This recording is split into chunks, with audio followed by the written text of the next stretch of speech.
नमस्कार दोस्तों, डेट है आज की 21 फरवरी 2023 और स्वागत है आपका एडिटोरियल डिस्कशन में। 3 इश्यूज आज हम डिस्कस करेंगे, 2 द हिंदू के और 1 इंडियन एक्सप्रेस का। सबसे पहले आर्टिकल डिस्कस करेंगे वर्क प्लेसेस को यानी ऑफिसेस को महिलाओं के लिए सेफ बनाने से संबंधित। दूसरा आर्टिकल हम डिस्कस करेंगे हिंदू का, डेटा प्रोटेक्शन बिल का जो ड्राफ्ट आया है इसको क्यों बदलने की आवश्यकता है। सबसे लास्ट में ऑयल सीड्स की प्रोडक्शन हमारे देश में इंक्रीज करनी होगी, क्योंकि एडिबल ऑयल हमारे देश में सबसे ज़्यादा कंज्यूम होता है पूरे वर्ल्ड में, लेकिन हमें इंपोर्ट पर डिपेंड होना पड़ रहा है। एडिबल ऑयल के मामले में हम सेल्फ सफिशिएंट नहीं हैं। क्या किया जा सकता है, क्या प्रॉब्लम्स हैं, सब कुछ डिस्कस करेंगे इस तीसरे आर्टिकल में। ये कोट है, इसका आंसर आप दीजिए। गौतम बुद्ध ने एक बार कही थी एक बात, 3 चीज़ों को ना लंबे समय तक नहीं छुपाया जा सकता है, सन, मून और ट्रूथ। बताओ कैसे इस कोट को आप एक्सप्लेन करोगे। देखो, आसमान में सूर्य है, चंद्रमा है, बादलों से बेशक ये ढक जाएं, हो सकता है कि कुछ समय के लिए आपको सूर्य ना दिखे, लेकिन क्या लंबे समय तक ऐसा पॉसिबल है कि सूर्य छुप जाए आपकी आंखों से? नहीं, ये पॉसिबल नहीं है। तो गौतम बुद्ध कहते हैं उसी प्रकार से ना सच को भी ज्यादा समय तक नहीं छुपाया जा सकता। जैसे देखो, ब्रिटिशर्स ने हमारे देश में लंबे समय तक रूल किया, उन्होंने ये प्रोपेगेंडा फैलाया कि हम आपकी भलाई के लिए हैं, हम आपको सभ्य बनाने आए हैं, जबकि वो प्रोपेगेंडा था, वो लूट रहे थे इंडियंस को, देश को। तो गांधी जी ने उनके झूठ को एक्सपोज किया सत्य और अहिंसा से। लास्ट में लोगों में जागरूकता आई और अंत में उन्हें भारत को छोड़कर जाना पड़ा। उनका जो प्रोपेगेंडा था वो फेल हो गया। लंबे समय तक वो सच को छुपा नहीं सके, मतलब झूठ को प्रोपेगेट नहीं कर सके। उसी प्रकार से देखो, अक्सर हम देखते हैं बहुत सारे ब्यूरोक्रेट्स पैसा कमाते हैं, करप्शन करते हैं, लेकिन पब्लिक में ऑनेस्ट बनने की कोशिश करते हैं, लेकिन लंबे समय तक वो ऐसा नहीं कर पाते। झारखंड की एक आईएएस ऑफिसर हैं पूजा सिंघल, उनके घर पर जब छापा पड़ा 25 करोड़ रुपए कैश मिला, मतलब उनका जो करप्शन था लंबे समय तक नहीं चल सका। इसलिए देखो, honesty is the best policy. हमेशा सच का साथ देना चाहिए, लेकिन प्रैक्टिकली हमेशा ये पॉसिबल होता नहीं। बट आंसर्स में तो देखो, आप हमेशा इसी प्रकार की चीज़ें लिखिए, ज़्यादा प्रैक्टिकल आंसर में आप मत होइएगा, मार्क्स कट जाएंगे। अब चलिए डिस्कशन स्टार्ट करते हैं। फर्स्ट इंपोर्टेंट आर्टिकल, ऑफिसेज को यानी वर्क प्लेसेस को महिलाओं के लिए सेफ बनाने की आवश्यकता से संबंधित है। आप जीएस पेपर सेकंड के इस टॉपिक से आर्टिकल को रिलेट कर सकते हैं। क्या कंटेस्ट है? देखो, कुछ दिनों पहले हमने देखा कि बहुत सारी रेसलर्स इकट्ठा हुए जंतर मंतर पर और प्रोटेस्ट करने लगे। उनका आरोप यह था, रेसलिंग फेडरेशन के जो अध्यक्ष हैं ना, वो वुमेन रेसलर्स का हरासमेंट करते हैं। अब देखो, वैसे 2013 का एक एक्ट है वर्क प्लेसेस पर सेक्सुअल हरासमेंट रोकने के लिए। इस एक्ट में प्रोविजन ये है कि हर एक कंपनी, हर एक ऑर्गेनाइजेशन एक इंटरनल कंप्लेंट कमेटी का गठन करेगी। अगर किसी महिला एम्प्लॉय को दिक्कत है तो वो उस इंटरनल कंप्लेंट कमेटी के पास जाकर अपनी कंप्लेंट रजिस्टर करवा सकती है कि उनके साथ गलत हो रहा है। अभी तक देखो, ये साफ नहीं हुआ है कि वुमेन रेसलर्स को जंतर मंतर पर आना पड़ा प्रोटेस्ट करने के लिए कि उनका सेक्सुअल हरासमेंट हुआ है। वो इंटरनल कंप्लेंट कमेटी के पास गई या फिर नहीं गई? क्या वास्तव में ऐसी कमेटी रेसलिंग फेडरेशन में थी भी या फिर नहीं थी? क्या उनको अवेयरनेस है इस कमेटी के बारे में या फिर नहीं है? देखो, वैसे इस केस में तो क्या हुआ, जो स्पोर्ट्स मिनिस्टर हैं उन्होंने एक ओवरसाइट कमेटी का गठन कर दिया, जिसका अध्यक्ष बनाया गया मैरी कॉम को। और भी स्पोर्ट्स पर्सन्स हैं इस कमेटी में। ये जो ओवरसाइट कमेटी है, ये कमेटी महिला रेसलर्स के जो आरोप हैं कि उनका सेक्सुअल हरासमेंट हुआ, उन आरोपों की जांच करेगी और अपनी रिपोर्ट देगी। अभी तक इस कमेटी ने अपनी रिपोर्ट नहीं दी है। इसके बाद राइटर ये बोलते हैं, वैसे तो देखो, सेक्सुअल हरासमेंट से संबंधित जो सेक्सुअल ऑफेंस है ना, उनको इंसर्ट किया गया 2013 में आईपीसी के सेक्शन 354A में। लेकिन अभी भी सेक्सुअल हरासमेंट संबंधित जो एलिगेशंस होते हैं ना, उससे संबंधित केस पुलिस दर्ज करती है आईपीसी सेक्शन 509 के अंतर्गत। सेक्शन 509 मतलब to insult the modesty of woman. बहुत बार ऐसा होता है, जो महिलाएं हैं जिनका सेक्सुअल हरासमेंट होता है, वो पुलिस तक नहीं पहुंचती शिकायत को लेके, और ऑर्गेनाइजेशन में, फर्म में, कंपनी में कोई इंटरनल मैकेनिज्म होता ही नहीं है। 1997 में सुप्रीम कोर्ट ने विशाखा गाइडलाइंस केस में काफ़ी सारी गाइडलाइंस दी थी कि ऐसा प्रॉपर मैकेनिज्म होना चाहिए ऑर्गेनाइजेशंस में, कंपनीज में महिलाओं के हरासमेंट को रोकने के लिए। बाद में देखो 2013 में एक कानून भी आया वर्क प्लेसेस पे सेक्सुअल हरासमेंट को रोकने के लिए। अब इस कानून में साफ तौर पर बोला गया कि एक इंटरनल कंप्लेंट कमेटी का गठन किया जाएगा और किसी भी महिलाओं को कोई भी दिक्कत होती है सेक्सुअल हरासमेंट संबंधित तो वो इस कमेटी के पास जाकर अपनी कंप्लेंट रजिस्टर करवा सकती हैं। बड़ी बड़ी कंपनीज तो देखो इसका ध्यान रखती हैं, लेकिन कई बार जो छोटी कंपनीज हैं वो इस पर ज्यादा गौर नहीं करती। बाद में ऐसे केस जब सामने आते हैं तो उनको दबाने की कोशिश की जाती है। कई बार देखो राइटर के अनुसार ऐसा भी होता है, इस प्रकार की कमेटीज होती हैं कई कंपनीज में, लेकिन ना महिलाएं इन कंप्लेंट कमेटीज के पास में जाती नहीं है शिकायत दर्ज करवाने के लिए। उसके कुछ रीजंस इस प्रकार से हैं कि कंपनी में ना मेल एम्प्लॉइज की संख्या बहुत ज्यादा होती है as comparison to female employees, और दूसरा हायर पोजीशंस पर तो वुमेन लीडर्स बहुत कम होती हैं। तो जिन महिलाओं के साथ गलत होता है ना वो हिचकिचाती हैं कि शिकायत लेके जाएंगी तो हमारी आवाज सुनी नहीं जाएगी, अगर शिकायत की गई तो शायद हमें नौकरी से निकाल दिया जाए, या फिर हमारा प्रमोशन रोक दिया जाए, इंसेंटिव रोक दिए जाएं, या फिर और ज़्यादा गलत होना स्टार्ट हो जाएगा अगर हमने शिकायत की। ये सारे विचार एक महिला एम्प्लॉय के मन में आते हैं, इस वजह से वो ठीक से शिकायत नहीं कर पाती अगर इंटरनल कंप्लेंट कमेटी का प्रोविजन है भी तो। राइटर ये कहते हैं देखो अगर ये माइंडसेट चेंज करना है ना, मतलब कई बार कुछ मेल एम्प्लॉइज का ये माइंडसेट होता है कि वो पावर वाली सिचुएशन में हैं, तो कई बार तो वो डायरेक्टली सेक्सुअल फेवर्स डिमांड करते हैं, कई बार इनडायरेक्टली मतलब साफ साफ नहीं बोलेंगे लेकिन हिंट देने की कोशिश करेंगे कि सामने वाला समझ रहा है कि नहीं समझ रहा है। तो ये साइकोलॉजी जो है ना ये समाज की देन है, समाज पैट्रियार्कल रहा है हमेशा से। अगर मान लो शुरू से ही ऐसी सोच निकल के आती है किसी पर्सन में कि महिलाएं जो हैं वो सेकंड सिटीजन हैं, सेकंड सेक्स हैं, मेल के पास में ज़्यादा पावर है, घर में भी बच्चा ये देखता है कि माँ काम करती है, पिताजी बाहर जाते हैं काम करने के लिए और माँ को पिताजी की बात सुननी होती है। इसी से तो पैट्रियार्की चलती रहती है सस्टेनेबल बेसिस पे कि शुरू से ही बच्चा ये देखता है कि मेरे माता पिता आपस में कैसे बिहेव कर रहे हैं, उनकी आपस में कैसे बॉन्डिंग है, फिर वो सोचता है कि मेरी भी ऐसी ही बॉन्डिंग होनी चाहिए। तो ये पैट्रियार्की को अगर जड़ से खत्म करना है ना तो घर से शुरुआत होनी चाहिए। एक टर्म देते हैं राइटर नेचर वर्सेस नर्चर। वैसे तो देखो किसी का जो नेचर होता है, यूं कहते हैं कुछ लोग जीन्स में होता है, किसी के जीन ही ऐसे होते हैं कि उसका नेचर ज्यादा गुस्से वाला रहेगा या फिर ज्यादा शांत वाला रहेगा। राइटर कहते हैं ऐसा नहीं है, नेचर तो मैटर करता ही है लेकिन नर्चरिंग बहुत ज्यादा मैटर करती है कि किसी बच्चे का परवरिश कैसे हुई है, बचपन में उसका आस पड़ोस कैसा रहा है, उसकी स्कूलिंग कैसे हुई है, ये सब चीजें भी मैटर करती हैं कि उस बच्चे का नेचर कैसा होगा, वो बाकी बच्चों के साथ चाहे वो लड़का हो लड़की हो उनके साथ कैसा बिहेव करेगा, उनके साथ में कैसा टेम्परामेंट होगा बच्चे का। मतलब दोनों चीजें मैटर करती हैं। ये डिबेट नहीं है नेचर वर्सेस नर्चर, क्या मैटर करता है नेचर या फिर नर्चर, दोनों चीजें मैटर करती हैं। जब तक देखो पेरेंट्स अपने दोनों बच्चों को, मतलब बच्चे ज्यादा भी हो सकते हैं, लड़का लड़की को दोनों को एक साथ एक रिस्पेक्ट में नहीं देखेंगे, तब तक समाज में, ऑफिस में, स्कूल्स में, कहीं पर भी लड़का और लड़की के बीच में जो भेदभाव होता है वो खत्म करना मुश्किल है। इसके बाद ना अब राइटर ना सॉल्यूशंस देते हैं कि अगर इस चीज को खत्म करना है पैट्रियार्की को या फिर वर्क प्लेसेस पर जो सेक्सुअल हरासमेंट होता है महिलाओं के साथ, तो 3 तरह के गोल्स होने चाहिए। शॉर्ट टर्म गोल्स, अभी इमीडिएटली क्या होना चाहिए, वुमेन फ्रेंडली इंफ्रास्ट्रक्चर तैयार किया जाए ऑफिस में, इंटरनल कंप्लेंट कमेटी जहां पे नहीं है इस प्रकार की कमेटीज का गठन किया जाए, अवेयरनेस स्प्रेड की जाए महिला एम्प्लॉइज में कि आपके साथ गलत होता है तो आप इस कमेटी के पास जाकर अपनी कंप्लेंट रजिस्टर करवा सकती हूं। मीडियम टर्म में क्या होना चाहिए, महिलाओं का जो पार्टिसिपेशन है लेबर फोर्स में वो इंक्रीज हो ताकि एक महिला सेफ महसूस करे। ऐसा ना हो कि पूरे ऑफिस में 25 अगर मेल एम्प्लॉइज हैं तो 2-3 महिलाएं हैं। लेबर फोर्स में पार्टिसिपेशन कैसे इंक्रीज किया जा सकता है यह अलग से एक टॉपिक है। स्किल्स दी जाए महिलाओं को, सेफ एनवायरनमेंट ना सिर्फ ऑफिस में बल्कि समाज में भी। एक घर से महिला जाती है ऑफिस में, रास्ते में किसी प्रकार की दिक्कत ना हो, ट्रांसपोर्ट इंप्रूव किया जाए।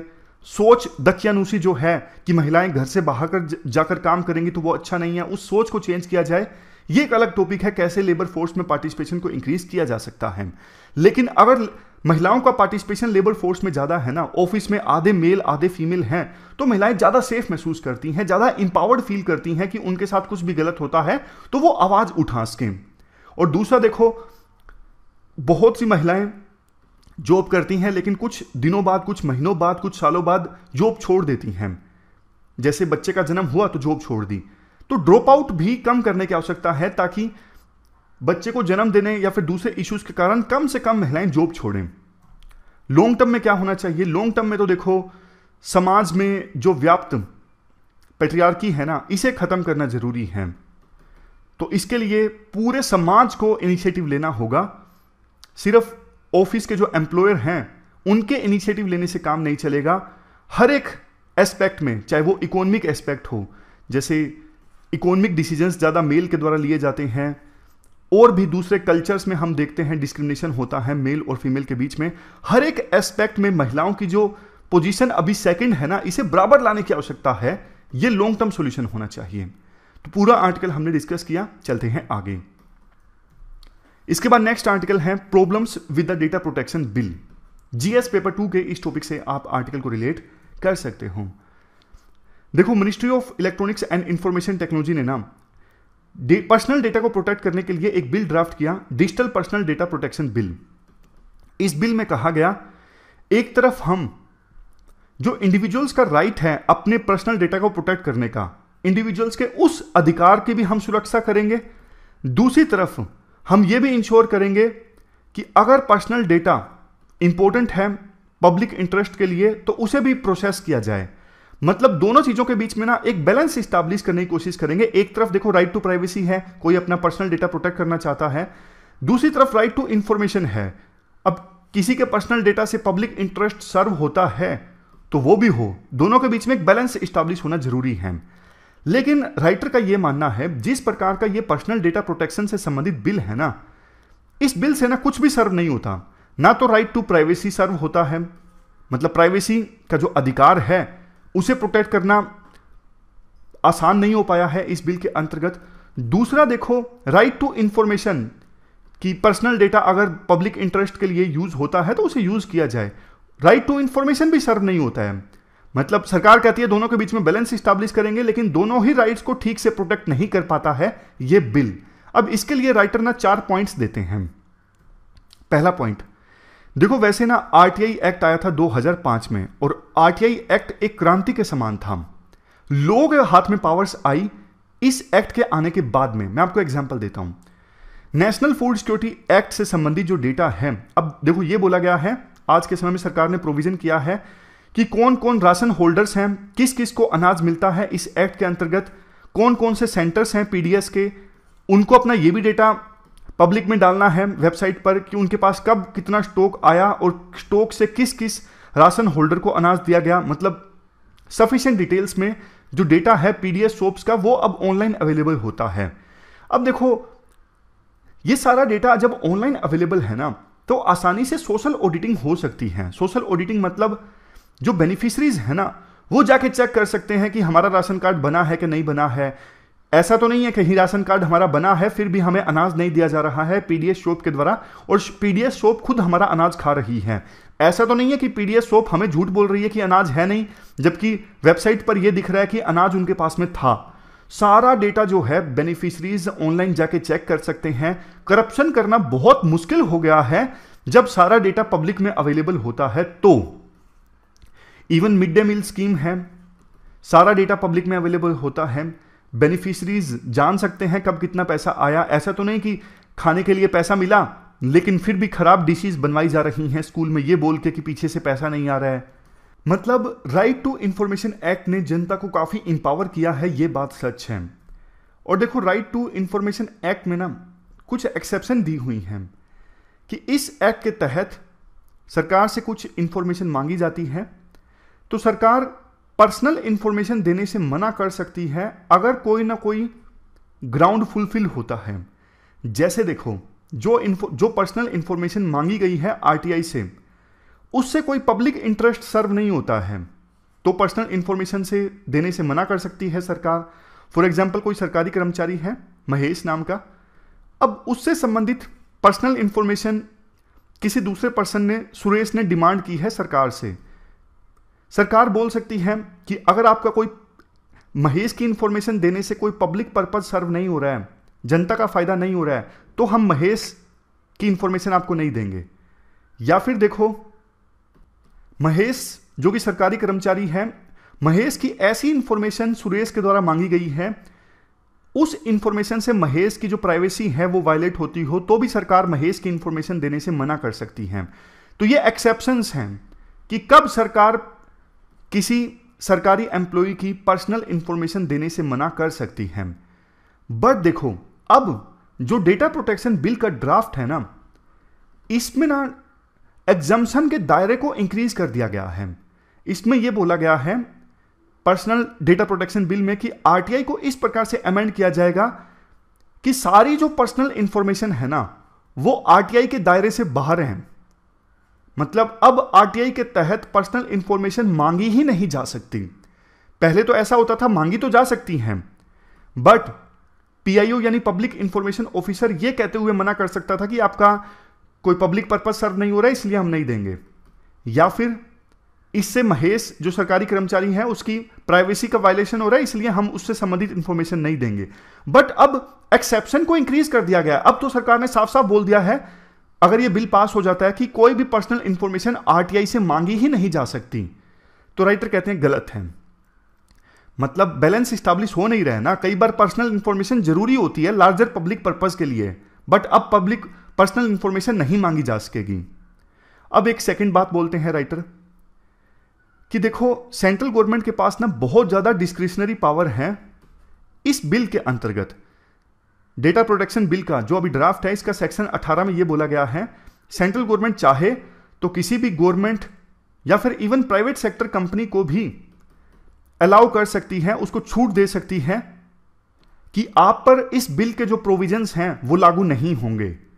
अब सरकार तो देखो अपनी मर्जी से किसी भी ब्रांच को, किसी भी डिपार्टमेंट को छूट दे देगी कि आप पर इस बिल के प्रोविजन लागू नहीं होंगे, आप मर्जी कुछ भी करिए। तो सेंट्रल गवर्नमेंट को ज्यादा डिस्क्रिशनरी पावर दे दी गई है इस बिल के अंतर्गत। और भी देखिए, देखो सबसे ज्यादा डेटा तो आपको पता है गवर्नमेंट के पास होता है। गवर्नमेंट के पास तो सारा ही डेटा होता है A to Z, लेकिन गवर्नमेंट को ही ज्यादा पावर्स दे दी गई हैं इस बिल के अंदर। जैसे देखो, एक कमेटी बनाने का प्रोविजन किया गया है, ओवरसाइट बॉडी, जो चेक करेगी कि सरकार या फिर दूसरी कंपनीज ठीक से डेटा को मेंटेन कर रही हैं कि नहीं कर रही हैं, गलत यूज कर रही हैं कि नहीं कर रही हैं। लेकिन अब देखो, सरकार के पास ही इतना डेटा है, और ये जो ओवरसाइट कमेटी जिसका काम है ये चेक करना कि डेटा को ठीक से इस्तेमाल किया जा रहा है कि नहीं किया जा रहा है, इस कमेटी को ही सरकार के द्वारा गठन किया जा रहा है। फिर फायदा क्या? कैसे ये कमेटी सरकार की अकाउंटेबिलिटी फिक्स करेगी? क्योंकि सरकार ही तो इस कमेटी को बना रही है। तो जिसने इस कमेटी को बनाया है, ये कमेटी उसके खिलाफ कभी नहीं जाएगी। समझ गए? ये देखिए यहां पे सरकार इस डेटा प्रोटेक्शन बोर्ड और कमेटी को गठन करेगी, कितने मेंबर्स आएंगे ये सब कुछ सरकार डिसाइड करेगी, और उससे भी ज्यादा मेंबर्स का रिमूवल, मेंबर्स का अपॉइंटमेंट सब कुछ सरकार डिसाइड करेगी। इवन जो बोर्ड के चीफ एग्जीक्यूटिव हैं जो इस बोर्ड को मैनेज करेंगे, वो भी सरकार के द्वारा ही अपॉइंट किया जाएगा डायरेक्टली। तो मतलब इस बोर्ड का डायरेक्टली कंट्रोल सरकार के पास होगा। गलत है ये। मतलब ये बोर्ड जो है, डेटा प्रोटेक्शन बोर्ड, एक प्रकार से सिविल कोर्ट के तौर पे काम करेगा, फाइन लगाने की पावर होगी, लेकिन ये बोर्ड का कंट्रोल ही सरकार के पास है। तो मतलब ये बोर्ड सरकार की अकाउंटेबिलिटी नहीं फिक्स कर सकेगा। सबसे लास्ट में पॉइंट ये है, बिल में बोला गया है कि बोर्ड जो है, डेटा प्रोटेक्शन बोर्ड, ये डिजिटल काम करेगा। किसी को भी कंप्लेंट है तो वो डिजिटली अपनी कंप्लेंट रजिस्टर करवा सकता है। देखो, नेशनल फैमिली हेल्थ सर्वे के अनुसार 33% महिलाएं ऐसी हैं जिन्होंने कभी भी इंटरनेट का इस्तेमाल ही नहीं किया है। तो लाखों करोड़ों लोग जो हैं वो इस बोर्ड के पास में अपनी शिकायत नहीं दर्ज कर सकेंगे, ये राइटर का कहना है। तो ये सारे पॉइंट्स हमने डिस्कस किए डेटा प्रोटेक्शन बिल के ड्राफ्ट से संबंधित। अब हम आगे चलते हैं। इसके बाद next article oil seeds sector से संबंधित है। आप जीएस पेपर 3 के इस टॉपिक से आर्टिकल को रिलेट कर सकते हो। देखो, इंडिया पूरे वर्ल्ड में वेजिटेबल ऑयल को कंज्यूम करने वाला सबसे बड़ा देश है। हमारे देश की पॉपुलेशन भी काफ़ी तेज़ी से इंक्रीज हो रही है। तो एडिबल ऑयल यानी खाने के काम में जो ऑयल का इस्तेमाल होता है, उन एडिबल ऑयल्स की जो डिमांड है और ज़्यादा इंक्रीज होने वाली है। बट हमारे देश में ना इतना ज़्यादा एडिबल ऑयल प्रोड्यूस नहीं होता है, तो हमें ना इंपोर्ट करना पड़ता है एडिबल ऑयल। इंडिया का जो वेजिटेबल ऑयल, मतलब जितना हम वेजिटेबल ऑयल इंपोर्ट करते हैं ना, वो $14 बिलियन से भी ज़्यादा की कीमत का होता है। तो इतना हमारा फॉरेन एक्सचेंज रिजर्व भी ख़त्म होता है। तो कोशिश सरकार ये कर रही है कि जितना वेजिटेबल ऑयल, एडिबल ऑयल हमारे देश में कंज्यूम होता है ना, उतना हमारे देश में प्रोड्यूस भी हो। इसके लिए सरकार ने काफ़ी सारे कदम उठाए हैं ताकि इंडिया एडिबल ऑयल के मामले में सेल्फ सफिशिएंट हो, मतलब किसी और पे निर्भर ना करे, खुद पर ही निर्भर करे, जितना ज़रूरत है उतना हमारे देश में ही प्रोड्यूस हो। लेकिन देखो, एडिबल ऑयल को प्रोड्यूस करने से संबंधित ना बहुत सारे चैलेंजेस हैं, रुकावटें हैं। जैसे सबसे पहली रुकावट है लैंड फ्रेगमेंटेशन। लैंड फ्रेगमेंटेशन मतलब किसानों के पास जो खेत है ना, उनका साइज काफ़ी छोटा छोटा है, स्मॉल लैंड होल्डिंग्स है, 1 एकड़ 2 एकड़, मतलब छोटे और मंझले किसान हमारे देश में ज़्यादा हैं, जबकि डेवलप कंट्रीज़ में किसानों के पास जो लैंड होल्डिंग्स है ना बड़ी बड़ी है, वहाँ पे वो बड़ी बड़ी मशीनों का इस्तेमाल करते हैं। लेकिन छोटे और मंझले किसान बढ़िया मॉडर्न फार्मिंग टेक्निक का इस्तेमाल नहीं कर पाते, बड़ी बड़ी मशीन्स और टेक्नोलॉजी का इस्तेमाल नहीं कर पाते। नेक्स्ट है लो प्रोडक्टिविटी। हमारे देश में अगर देखो ऑयल सीड्स की खेती की जाती है ना, यील्ड रिलेटिवली कम है as comparison to other countries, क्योंकि देखो ऑयल सीड्स की क्वालिटी काफ़ी पुअर होती है, इरिगेशनल जो फैसिलिटीज़ हैं वो उतनी अच्छी नहीं होती, फर्टिलाइजर्स का इस्तेमाल अच्छे से नहीं होता, और ज़्यादा R&D भी नहीं है हमारे देश में ऑयल सीड्स के सेक्टर में। इस वजह से ऑयल सीड्स को जब उगाया जाता है तो प्रोडक्टिविटी काफ़ी कम आती है, इसलिए किसानों के लिए ज़्यादा लुक्रेटिव नहीं है, फ़ायदे का सौदा नहीं है ऑयल सीड्स को उगाना। Next, climate variability. Climate India में काफ़ी ज़्यादा डाइवर्स है और क्रॉप प्रोडक्टिविटी कैसी होगी बहुत सारे वेरिएबल्स पे डिपेंड करता है, जैसे जहाँ पे खेती हो रही है वहाँ पे पानी कैसा है, टेम्परेचर कैसा है, दूसरे इन्वायरमेंटल फैक्टर्स कैसे हैं। और इंडिया में रेनफॉल पैटर्न में भी काफ़ी सिग्निफिकेंट चेंजेस देखने को मिल रहे हैं। जैसा देखा हमने, बारिश आती है तो एकदम से बहुत बारिश आ जाती है 2-3 दिनों में, नहीं आती तो लगातार 2-2, 3-3 साल सूखा रहता है।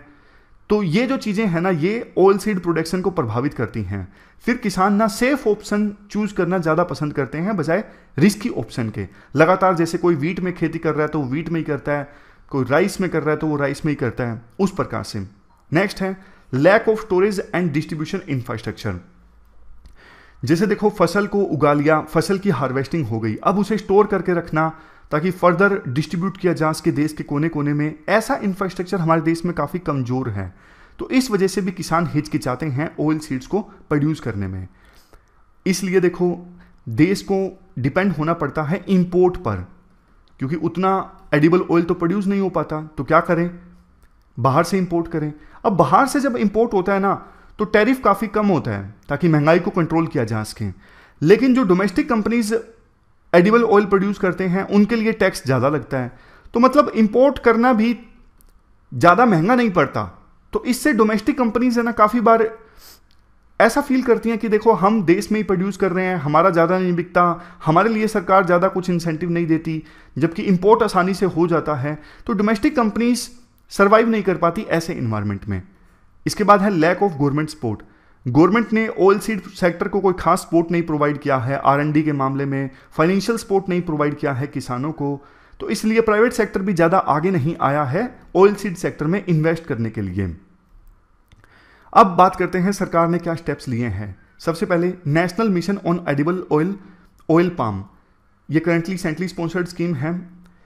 इसका मकसद ये है 2025-26 तक 6.5 लाख हेक्टेयर जो एरिया है इंक्रीज करना जहां पर पाम ऑयल की खेती होती हो। Next, oil palm area expansion under राष्ट्रीय कृषि विकास योजना। ये स्कीम कैसे हेल्प करती है, किसानों की हेल्प करती है ऑयल सीड क्रॉप्स के लिए MSP जो है वो इंक्रीज करके। इसके अलावा और भी काफ़ी सारी चीज़ें हैं, जैसे देखो गेहूं को और राइस को स्टोर करके रखा जाता है ना FCI के गोडाउन्स में, उसी प्रकार से ऑयल सीड का भी बफर होना चाहिए सरकार के पास ताकि समय समय पर बेनिफिशरीज को दिया जा सके, जैसे गेहूं और राइस दिया जाता है। तो ये सारी चीज़ें हैं oil palm area expansion under कृषि विकास योजना में। नेक्स्ट, प्रधानमंत्री फसल बीमा योजना इंश्योरेंस स्कीम है। क्रॉप खराब हो गई किसी प्रकार से कोई कैलमिटी आ गई तो किसानों की फसलों को प्रोटेक्ट करने के लिए स्कीम है प्रधानमंत्री फसल बीमा योजना। Next, technology mission on oil seeds, काफ़ी पुराना ये मिशन है 1986 का। इसका मकसद ये है ऑयल सीड्स की प्रोडक्शन को इंक्रीज करना। कैसे? एडवांस टेक्नोलॉजीज का इस्तेमाल करके, साइंटिफिक मेथड्स का इस्तेमाल करके। इसके बाद नेक्स्ट, प्रधानमंत्री कृषि विकास योजना। ये तो देखो देश में ऑर्गेनिक फार्मिंग को प्रमोट करती है। कैसे?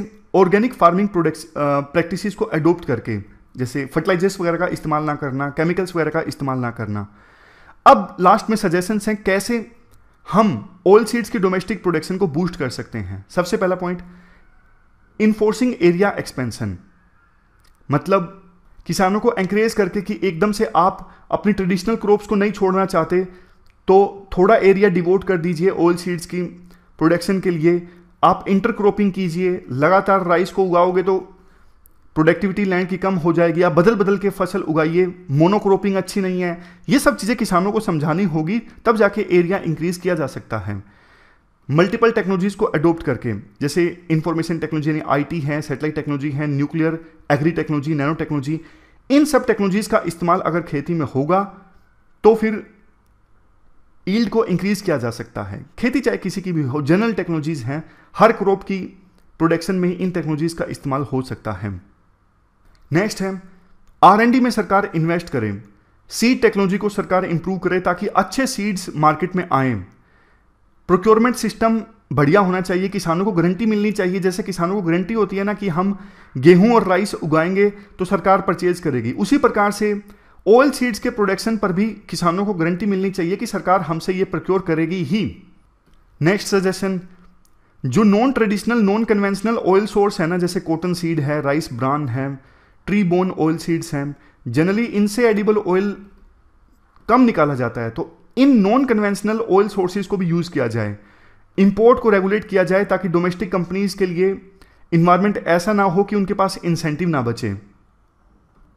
सबसे लास्ट में, जैसे देखो गेहूं और अनाज दिया जाता है पीडीएस में, उसी प्रकार से एडिबल ऑयल भी दिया जाए, तो इससे भी किसान डिमांड बढ़ेगी और किसानों को उनकी फसलों के उचित दाम मिलेंगे। तो ये पूरा आर्टिकल हमने डिस्कस किया ऑयल सीड्स की प्रोडक्शन से संबंधित। ये थी हमारी आज की डिस्कशन। आज हमने 3 इश्यूज को डिटेल से डिस्कस किया। फिलहाल इस डिस्कशन में इतना ही है। Thank you very much for discussion.